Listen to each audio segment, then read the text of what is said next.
ہے صحابہ کا سب کا. آپ کے ذہن میں ایک سوال پیدا ہو سکتا ہے, یہ کوئی بھی کہہ سکتا ہے کہ کیا صحابہ کرام اہل الحدیث تھے؟ ہیں کیا صحابہ کرام اہل الحدیث تھے یا اس طرح کے؟ تو ہم یہ دعویٰ کرتے ہیں جی ہاں وہ اہل الحدیث تھے, وہ خود کو کہتے تھے اور خود کو کہلواتے بھی تھے, اور ان کے شاگردوں نے یعنی جو تابعین ہیں انہوں نے بھی اپنے استادوں کو صحابہ کو اہل الحدیث کہا. اس کی دلیل میں آپ کی خدمت میں رکھنا چاہ رہا ہوں. اور سنو, میں نے شروع میں بتلایا ہے کہ جب سے اہل اسلام موجود ہیں جب سے اہل الحدیث اہل السنہ کے القاب بھی موجود ہیں. صحابہ تابعین نبی علیہ السلام کی حدیثوں کے عامل تھے کہ نہیں تھے؟ صحابہ نبی کریم صلی اللہ علیہ وسلم کی حدیث کے عامل تھے کہ نہیں تھے؟ کیا آپ کو نہیں معلوم کہ صحیح ستہ اور دوسری حدیث کی کتابوں میں جو نبی کریم صلی اللہ علیہ وسلم کی ہزاروں حدیثیں موجود ہیں, ان سب کے راوی, ان سب حدیثوں کی روایت کرنے والے کون ہیں؟ بیان کرنے والے کون ہیں؟ ان تمام حدیثوں کے بیان کرنے والے کون ہیں؟ تو جب حدیثوں کی روایت کرنے والے, حدیثوں کو پھیلانے والے, سارے جہان میں ان حدیثوں کو پہنچانے والے صحابہ ہیں, تو کیا وہ اہل الحدیث ہوئے کہ نہیں ہوئے؟ بولو. ہوئے. حدیثوں کو بیان جو کرے, حدیثوں کے عمل جو کرے, حدیثوں کو روایت جو کرے, حدیثوں کو دنیا تک پہنچائے, اس کو کیا کہا جائے گا؟ اسے اہل الحدیث کہا جائے گا. یہ حدیث والے ہیں, یہ اہل حدیث. اور اہل حدیث کا معنی کیا ہے؟ اہل حدیث کا تو یہی معنی ہے, حدیثوں والے, حدیثوں کو پڑھنے والے, آگے پہنچانے والے, حدیثوں پر عمل کرنے والے. نماز, روزہ, حج, زکات, صدقات, خیرات, دین دنیا کے بے شمار مسائل کے متعلق نبی کریم صلی اللہ علیہ وسلم کی جو حدیثیں ہیں ان کے اوپر عمل کرنے والے. انہی سے تو پورا دین عبارت ہے کہ نہیں؟ حدیثوں سے.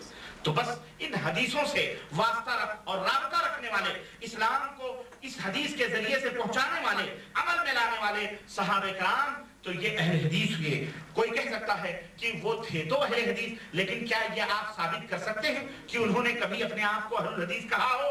کوئی کہہ سکتا ہے, اور کہنے والے کہتے بھی ہیں اپنی اپنی مجلسوں میں کہ کیا وہ اپنے آپ کو اہل حدیث بھی کہتے تھے؟ تو میں کہوں گا ہاں سنو, ہوش کے ناخن لو اور یہ بات غور سے سنو کہ وہ صحابہ کرام اپنے آپ کو اہل حدیث بھی کہتے تھے, کہلاتے تھے, زندہ تھے تب بھی اور مرنے کے بعد جب بھی.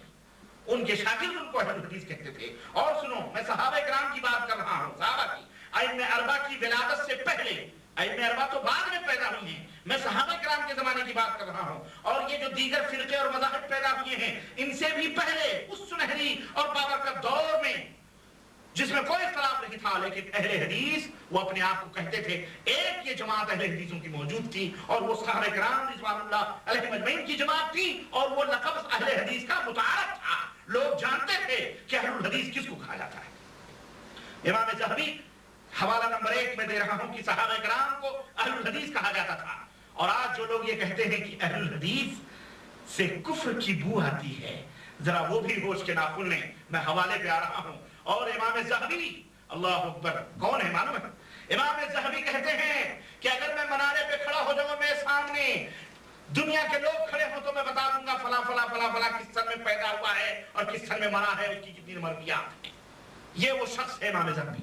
امام ذہبی تذکرۃ الحفاظ جلد نمبر 1 صفحہ نمبر 39 کے اندر بیان فرماتے ہیں. اور خطیب علامہ خطیب بغدادی تاریخ بغداد جلد نمبر 9 اور صفحہ نمبر 3 اور 4 میں بیان فرماتے ہیں. اور حافظ ابن حجر اسقلانی رحمۃ اللہ علیہ الاصابہ فی تمیز الصحابہ جلد نمبر 9 صفحہ نمبر 457 میں لکھتے ہیں, یقول ابو بکر بن ابی داؤد رأیت فی النوم ابا ہریرہ رضی اللہ تعالی عنہ وانا فی سجستان اصنف حدیث ابی ہریرہ فقلت له انی احبک فقال انا اول صاحب حدیث کان فی الدنیا, انا اول صاحب حدیث کان فی الدنیا.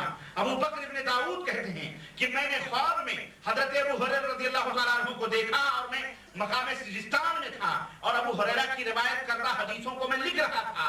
تو میں نے خواب میں دیکھا تو میں نے کہا, حضرت ابو ہریرہ میں آپ سے محبت کرتا ہوں. تو ابو ہریرہ رضی اللہ تعالیٰ عنہ نے فرمایا کہ میں دنیا میں سب سے پہلا اہل حدیث, میں اہل حدیث ہوں. اور یہ ابو ہریرہ کون ہیں؟ ابو ہریرہ وہ صحابی جلیل رضی اللہ تعالیٰ عنہ ہیں جن سے 5374 روایتیں حدیثیں نبی کریم صلی اللہ علیہ وسلم سے مروی. کتنی؟ 5374 حدیثیں انہوں نے نبی کریم صلی اللہ علیہ وسلم سے روایت کی ہیں. امام بخاری فرماتے ہیں روا عنہ اکثر من 800 رجل, 800 آدمی سے زیادہ لوگوں نے ان سے حدیث روایت کی. اور حضرت ابو ہریرہ سے